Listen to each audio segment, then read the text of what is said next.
Denizens of the night, welcome to another episode of the macabre, the terrifying. Broadcasting live from the edge of light around your campfire, I will be your guide through the witching hours. Tonight, we'll enjoy some more outdoor fun as we take a jovial and jocular camping trip in the woods with 5 friends. Or is it 6? No, I can't remember. Let's not sweat the details. 5 high school chums decide to take a celebratory camping trip after graduation.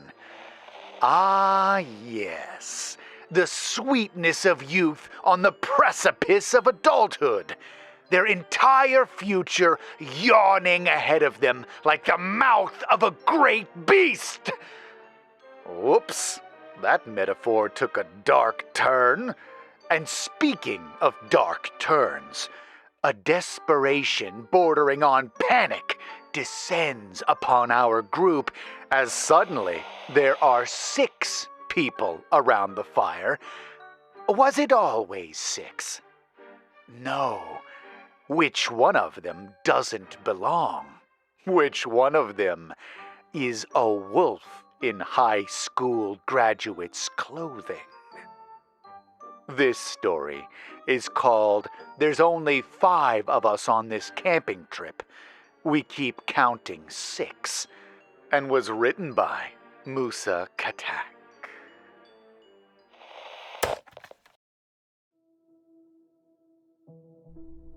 There were bright flashes of red in the sky. It's as if someone was waving around a flare light from space, faint but noticeable. We all made UFO jokes and laughed as we nailed our tents into the ground. I know for sure that there were 5 of us.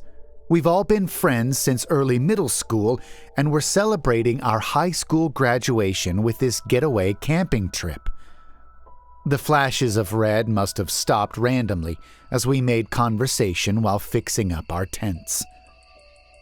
Dave managed to put his tent together the fastest and told us he was going to find some branches for the fire.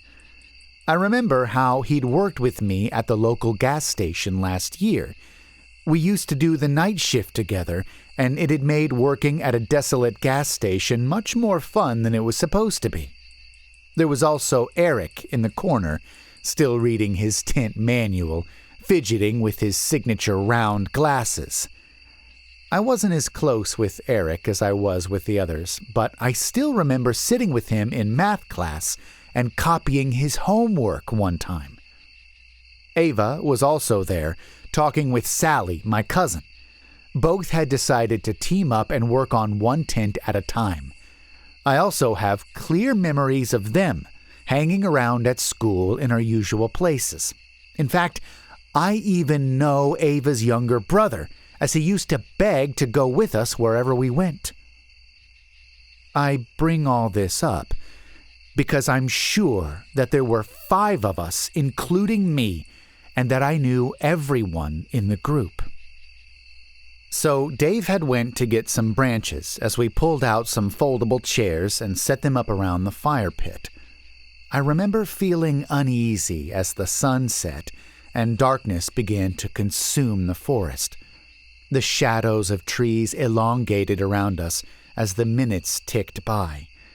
Eric went to get a flashlight from his bag while we wondered what was taking Dave so long. He appeared soon after, the harsh rustling sounds of the bushes signifying his return. We were all buried in our chairs at this point, covered by our jackets. The temperature had dropped quickly, and a slight breeze was beginning to pick up. "Jeez, you guys weren't even bothered to pull out a chair for me?" Dave said, as he arranged all the branches in the pit. We had set up 5 chairs around the fire. I tried to rationalize the situation, but no matter how hard I focused, my head felt like it was underwater. I had perfect clarity up until that moment, but when I tried to focus on why 5 chairs were occupied when Dave hadn't sat down yet, my head seemed to just stop working, as if something was reaching in and pulling out my thoughts. Instinctually, I felt even more uneasy now, and I had placed why. The whole forest had gone dead silent. I looked around at the faces of the others and could tell that they had felt the same. Eric was fidgeting with his fingers, trying to scan around the group and spot the extra person, but it was futile. I scanned every face, each etched in worry and frowning in frustration, except for, "It's all right. I'll get the chair myself," Dave said, breaking the silence and somewhat alleviating the tension. I got up and offered to help him. He looked into my eyes and nodded knowingly. We headed away from the fire pit towards the tents, but I kept my eyes glued on our group. "How many people are here?" I whispered to Dave as he looked around and realized that we had indeed only packed 5 chairs. In fact, every person had brought with them their own chair. They were heavy to carry, and we wouldn't bring any extra needlessly. "There's 5, right? I mean, there's 5 chairs," Dave replied. His voice wavered as he spoke. "No, I just think maybe one of us forgot our chair," I said. My mind was struggling to address the issue head on, and now sought to find rational excuses instead. I didn't quite feel in control of my thoughts. It felt like swimming in a dream, and if I tried to force myself to think about who the 6th person was, my head would begin to throb. "Yeah, that sounds about right, actually," Dave said, relaxing and heading back to the group. When we walked back to the fire pit and circle of chairs, 2 chairs were empty, one for me and one for Dave. Everything was adding up now, even though we all agreed it wasn't before.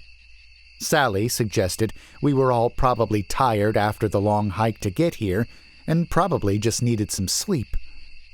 She could have been right.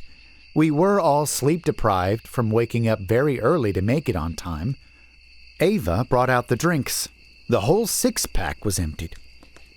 We all moved closer to the crackling fire for warmth as we took sips from our cans and reminisced on memories of last year.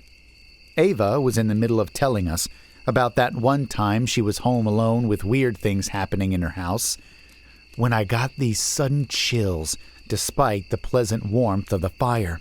What felt cozy and safe moments ago felt wrong now, all because I realized that there was a crucial detail I missed. "Who started the fire?"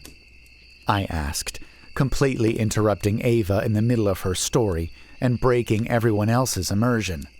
Everyone looked momentarily annoyed until they realized they had no answer. Once again, I scanned the faces staring back at me, all barely illuminated by the light from the fire, all familiar and pale from fear. "Wasn't it you, Dave?" Eric asked. Dave shook his head. "I think the person standing behind Jenny did it," Sally said, looking over at me. I whipped my head around so quickly it hurt. My heart was pounding in my ears. There was nothing behind me except for the encompassing darkness of the woods. Staring at those tall, dark trees behind me made me feel exposed. I felt like a lost bird in a vast field. "Wait, I don't know," Sally said. Her eyes had gone wide, and she was shaking visibly. She continued to look around frantically as Ava moved over to her, placing her hands on her shoulders and trying to calm her down. I think we should leave this place," Ava stuttered.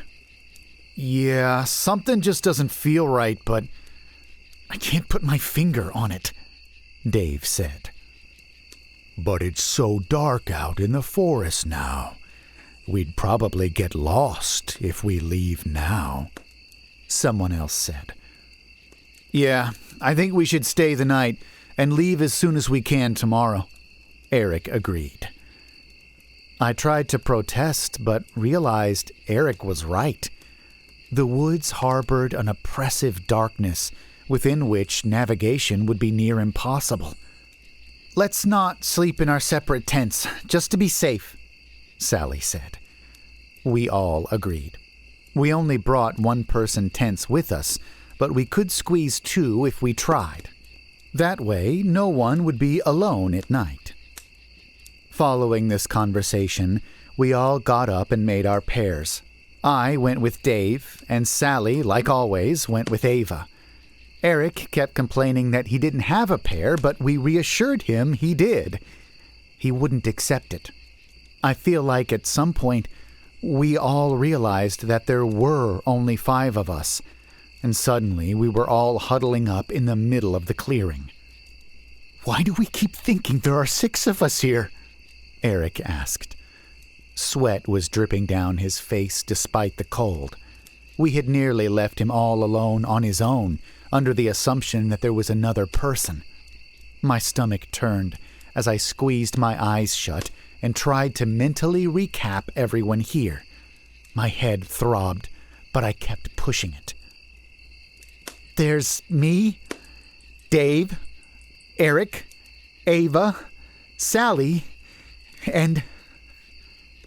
I was pointing at each of them as I said the name. I retched and emptied the contents of my stomach on the ground when I got past Sally.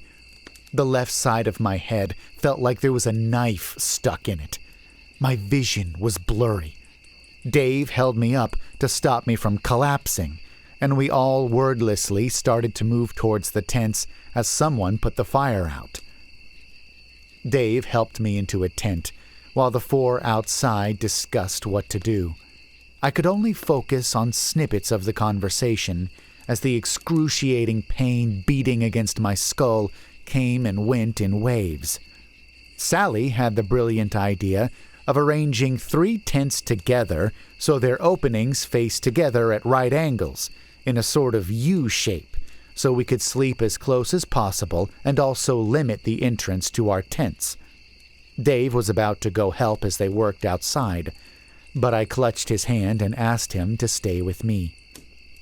The tents took some time to arrange. I started to feel a bit better once everyone got settled into their tents. A quick head count confirmed there were 5 of us. Eric would have to sleep in his tent alone, but he was more comfortable with it since all the tents were very close now. Looking back now, I think he was just trying to put a brave face on for us. I regret that moment deeply, letting him sleep in his tent alone. He was always less integrated in our group and knew that none of us would pair with him. Just before going to bed, we all agreed to leave as soon as the sun rose in the morning.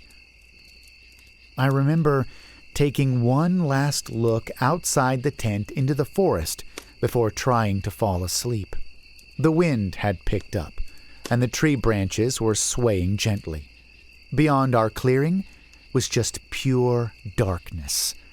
It felt like the trees were closing in on me. With the faint moonlight illuminating our clearing, I turned my head to look over at the 2 tents we had left out and saw someone standing next to them. Despite the circumstances, sleep came quickly and easily. Ava's shrill scream woke me up in the middle of the night. Dave and I ripped our tent door open to find Sally and Ava looking into Eric's tent. We pushed them aside. Eric's sleeping bag was rolled up. He was still inside it, his head in the center, face contorted in utter agony. The rest of his body rolled around it, with the blue fabric now dripping with dark blood. Dave zipped up the door of the tent. Ava was in shock, Her eyes had become glassy and unfocused. Sally was shaking her repeatedly, tears streaming down her face. Dave picked up his flashlight and yelled at us to get up and run. We left the campsite behind and entered the trail we had come from. The 5 of us huddled together, Dave leading in the front as he cast his weak flashlight over the path so we could see it. All we had to help us get through this 2-hour trail was a small white circle of light. Even the moon failed to illuminate our surroundings through the dense foliage. Ava tripped and fell, twisting her ankle. We came to a stop. Someone said they knew how to splint it so we could keep going. They dragged her into the woods instead. It happened too quickly for any of us to process. Sally was about to run after Ava when Dave held her back. She struggled and managed to free herself, running into the trees to follow the echoes of Ava's screams. I was about to run after her, but Dave held me by the shoulders and shook me hard. "We need to get out of here, Jenny, please," he said. I hesitated, but jolted into motion again when Sally's voice was cut off abruptly. She had been calling out Ava's name as she ran after her. Dave and I continued to run down the trail, trying to get to our car so we could get out of here. There was nothing we could do. At some point, there were 3 of us running on the trail, Dave and I shoulder to shoulder, while someone followed us closely behind. "Dave? Who's behind us?" I gasped. My heart was threatening to burst through my rib cage, and my legs burned. He turned to look at me. Confusion transformed into fear on his face, and then into rage. "You keep running," he told me, as he produced a pocket knife from his pants. He handed me the car keys, which I nearly dropped. Then he turned around suddenly and jumped at whoever was behind us. I continued to run in fear as the sounds of a struggle grew behind me. I tripped and tumbled through the trail for what felt like hours. I didn't allow myself to stop. I almost cried when the trail ended and I walked out into the familiar car park. Not wasting a second, I ran to the car and started it up, accelerating out of that forest and onto the highway within mere seconds. I'm typing this post out at a rest stop. My phone has finally regained service, and I've called 911 to try and explain the situation. I don't think they believe my version of events, but they sent a car my way regardless. As I wait, the sun is finally starting to rise. After I hit the post button on this, I'm gonna check why the person in my backseat has been so silent the whole time.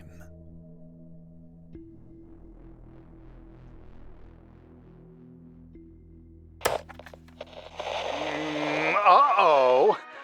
That doesn't sound right. I'm adding it up on my fingers here, and I think there's only supposed to be one person in that car. Say, did you catch all the times our narrator inadvertently mentioned the uninvited guest during the story? I think the author did an outstanding job of creating and maintaining tension and fear of a monster you never see. And don't you love a story that has you pondering what you would have done in a similar situation? How would you keep yourself safe against something that can invade your thoughts? Something that warps your mind into believing it is your friend? Something to think about tonight while you're trying to sleep. If you enjoyed this story, please check out the author in the links below. Musa has also asked me to include a link to their Substack, so please follow the link if you'd like to get fun and gripping stories like this one in your inbox periodically. Definitely better than marketing spam from corporations, right? Choose a more meaningful inbox this year. Before you go, won't you leave a like on this video and let me know in the comments what you would do about an uninvited guest like this? Whatever you do, make sure you count your blessings and your friends twice just to be sure. And don't fall asleep.